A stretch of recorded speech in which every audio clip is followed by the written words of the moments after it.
The mayor, please. Thank you. Thank you. Well, I'm sorry. Well, greetings. I'm Muriel Bowser. I'm the mayor of the best city in the world and also the sports capital. And we are delighted to be here with the Washington Commanders, the NFL, and the president to talk about this very exciting announcement for Washington, D.C. We believe in investing in sports because they have helped us transform neighborhoods, and the NFL bringing this event to the nation's capital will help us fill hotel rooms, our restaurants, and Americans from all 50 states will come to their nation's capital and enjoy our beautiful city and museum. So we're just delighted to be here, and we want to thank everybody for all the hard work to get here. Thanks, Mayor. Thank you.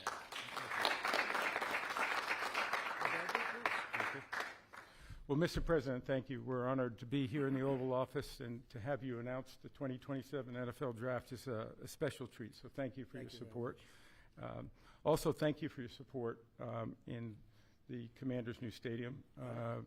We agree it's going to be a great site. We think it's going to be great for our fans here, and it's great to come back home. And so we're very excited about that.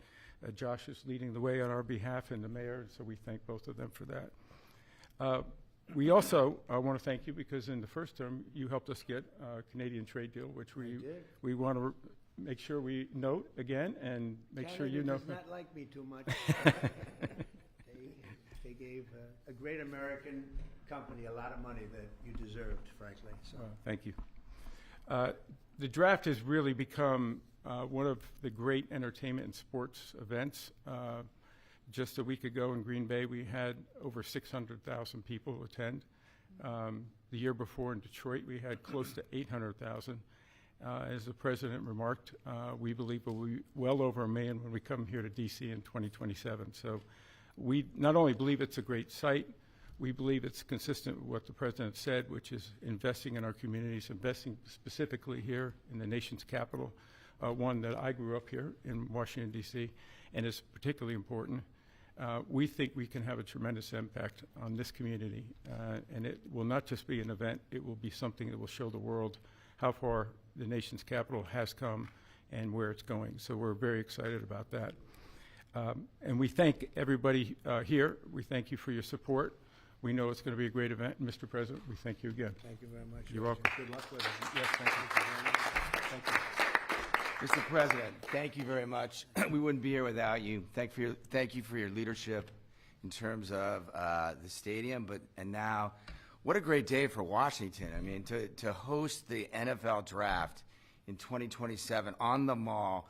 I believe we'll get over 1 million people, and it's going to be an amazing day, and it'll showcase what Washington's all about, but it'll also showcase what our country's all about. Washington is the gateway city to our country, and you know, it'll be an amazing day, and we can't wait to get started. And I couldn't have done it without my partners, Roger Goodell, thank you, and Mayor Muriel Bowser.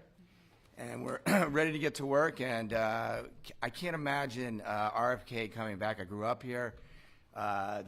D.C. used to stop and on Sundays, and everyone would be inside watching football, or everyone would be glued at the stadium. And so we want to bring that back. And football really is as essential to the culture of America. We all love it. We all watch it. And it brings people together. And so what a great way to celebrate the United States of America, the NFL, and the Washington Commanders. And President Trump, we leave on your desk a Trump jersey. You are the ultimate commander, so it is a Commander's jersey. There's no bird on it, but you know, we appreciate you, and thank you for everything you've done, and look forward to the future. Thank you very much. Thank you. And I have to say that Josh had a very good draft a short while ago. You have a very good quarterback. You do. A great quarterback, I think. Yeah, great. Excited, Jaden. Any questions, please, about the stadium or any of it? Yeah, please. Yes. Thank you very much. Yes, thank you so much. About the draft, and I would like to upcome an event that it was already mentioned here, the World Cup. Although United States, the passion here is football.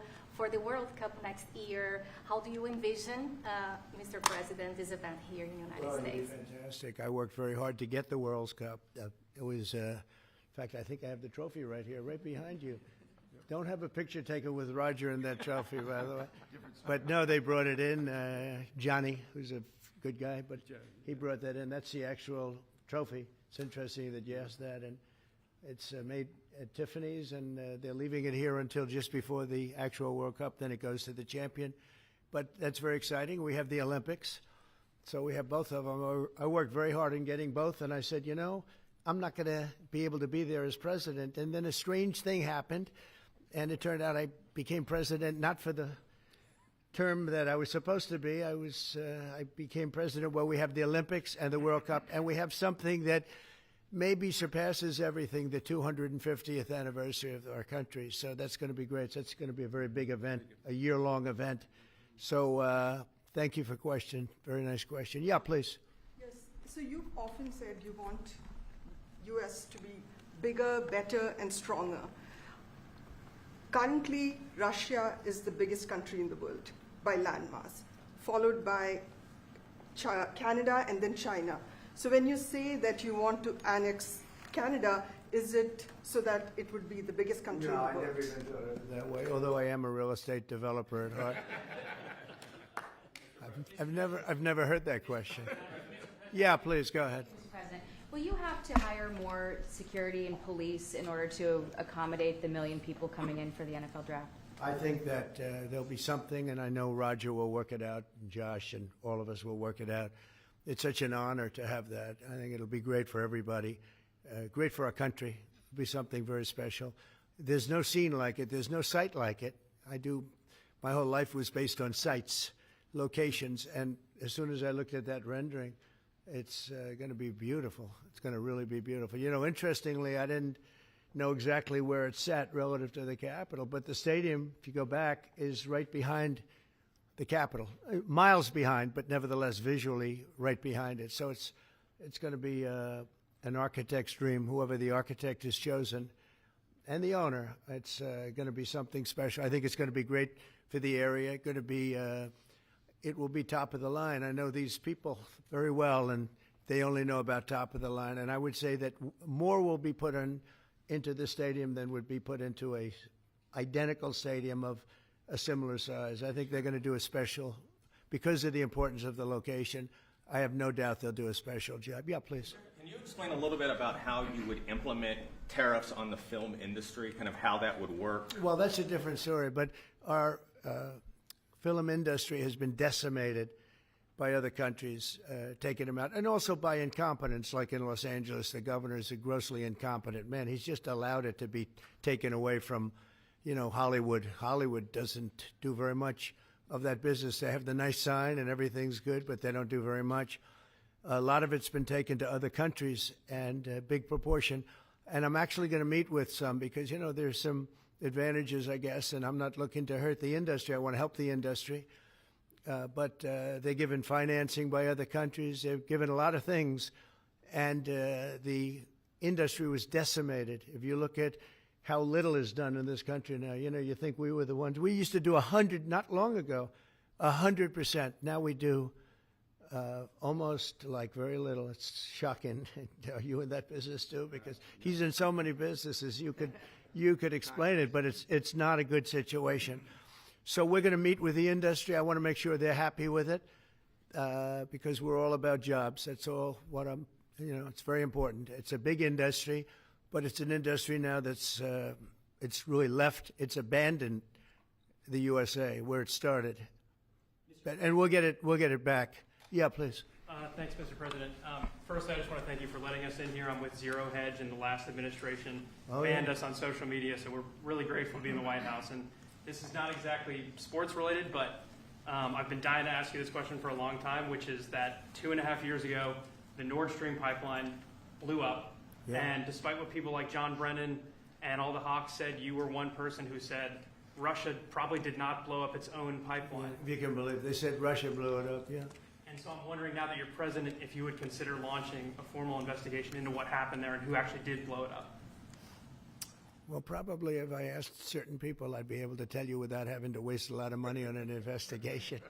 But I think a lot of people know who blew it up.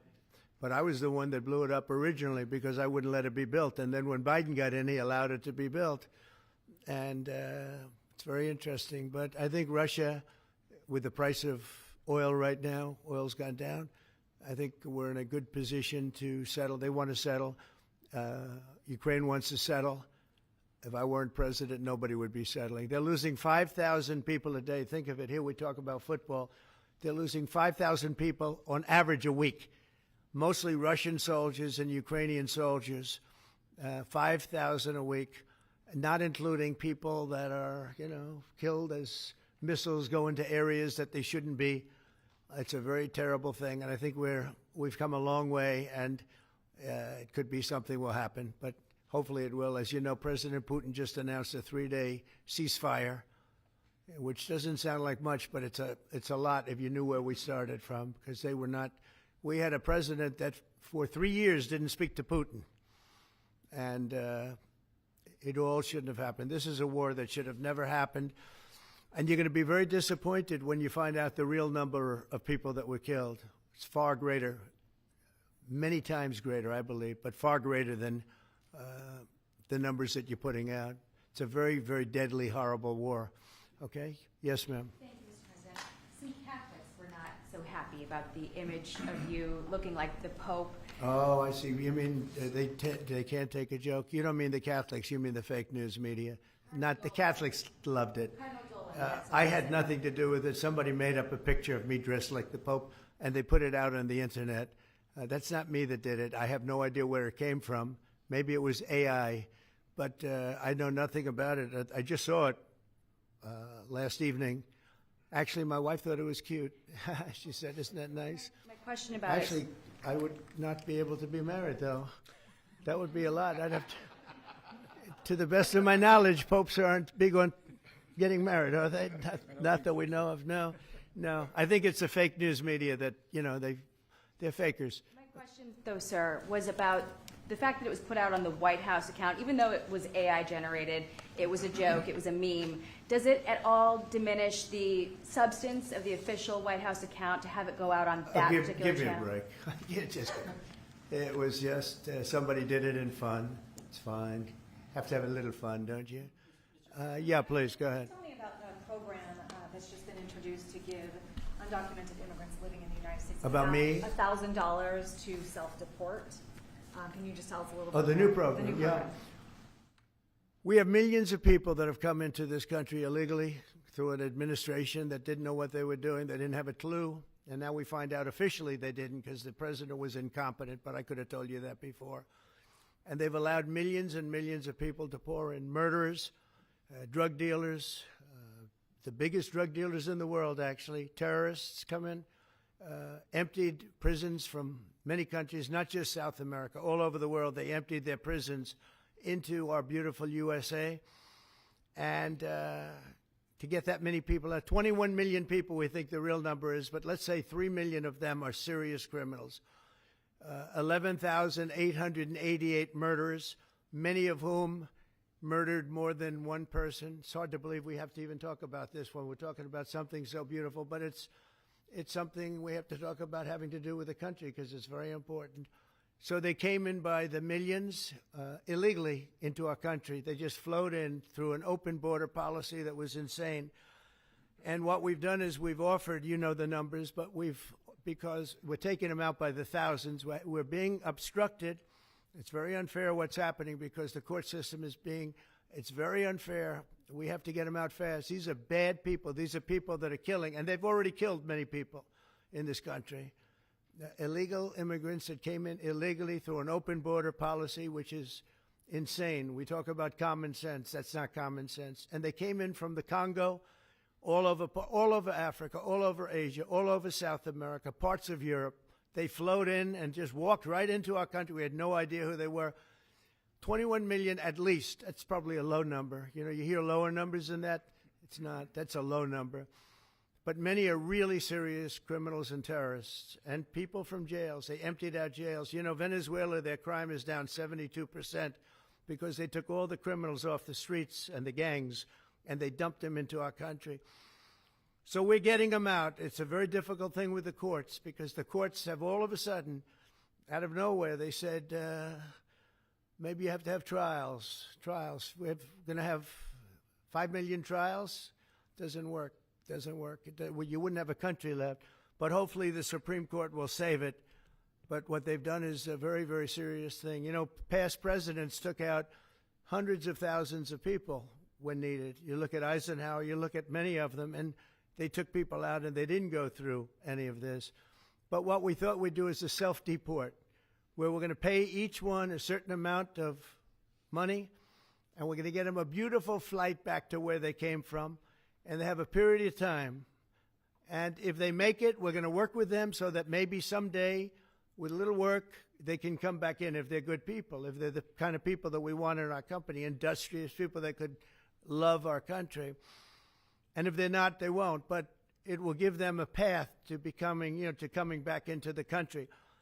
If they miss that limit, they're going to be taken out of our country, and they will never get a path to come back in, and it'll be a much tougher process. And it's called self-deportation.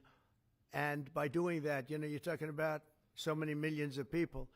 By doing that, by the way, we've taken out thousands of terrorists, drug lords. What we've done is amazing. And Tom Homan and Kristi Noem have done an incredible job. They really have done an incredible job. But it's a hard job. So we're going to have a self-deportation where they deport themselves out of our country, and we'll work with them, and we're going to try, and if we think they're good, if they have, the people we want in our country, they're going to come back into our country. We'll give them a little easier route. But if they don't work, and if we take them out after the date, then they're never coming back, and that's the least of the problems that they're going to have. Yeah, please. What's your expectation for your meeting with the Canadian Prime Minister tomorrow? I don't know. He's coming to see me. I'm not sure what he wants to see me about, but I guess he wants to make a deal. Everybody does. They all want to make a deal because we have something that they all want. We have something that they all want. China wants to make a deal very badly. You see what's happening to China. China's being decimated, and I don't want that to happen. But they have to make a fair deal. We were losing hundreds of billions of dollars a year. We were losing think of it, on our trade policies with Biden. We're losing $5 billion a day. I think Josh, as a great businessman, would not let that happen too long, right? How many groups could lose $5 billion a day? If you lose $5 billion one day, that's the end of that company, right? You're fired. He says, you're fired. Get out of here. So we essentially did that, and we have it down to a very low number. We're doing really well, really well. Yeah. How did you decide to reopen Alcatraz? Can you walk us through that decision? Did I say what? To reopen Alcatraz, how will you use it? How did you come up with the idea? Well, I guess I was supposed to be a movie maker. We started with the movie making, and we'll end. I mean, it represents something very strong, very powerful in terms of law and order. Our country needs law and order. Alcatraz is, I would say, the ultimate, right? Alcatraz, Sing Sing and Alcatraz, the movies. But it's right now a museum, believe it or not. A lot of people go there. It housed the most violent criminals in the world, and nobody ever escaped. One person almost got there, but they, as you know the story, they found his clothing rather badly ripped up, and it was a lot of shark bites, a lot of problems. Nobody's ever escaped from Alcatraz, and just represented something strong having to do with law and order. We need law and order in this country. And so we're going to look at it. Some of the people up here are going to be working very hard on that. And we had a little conversation. I think it's going to be very interesting. We'll see if we can bring it back in large form, add a lot. But I think it represents something. Right now it's a big hulk that's sitting there rusting and rotting. You look at it, it's sort of, you saw that picture that was put out. It's sort of amazing. But it sort of represents something that's both horrible and beautiful and strong and miserable, weak. It's got a lot of qualities that are interesting, and I think they make a point. Okay, are you guys okay? I want to just say that it's such an honor to be up here with my friends because this is a group of people that have done an amazing job, and all we can do, Muriel and I, is give them the greatest site there is, I think, that I've ever seen for something like this. And I did very well in the real estate business. I think this is the greatest site there is anywhere in the world for exactly what you guys are doing. And we'll work with you. We've got a lot of work to do to get it going, but we'll work with you and we'll try and make the dream come true. And I want to thank you all very much for being here. Thank you. Thank you very much.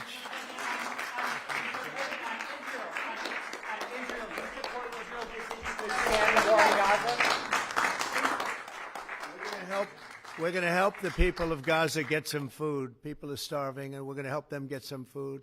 A lot of people are making it very, very bad. If you look, Hamas is making it impossible because they're taking everything that's brought in. But we're going to help the people of Gaza because they're being treated very badly by Hamas. Thank you very much. Thank you, guys.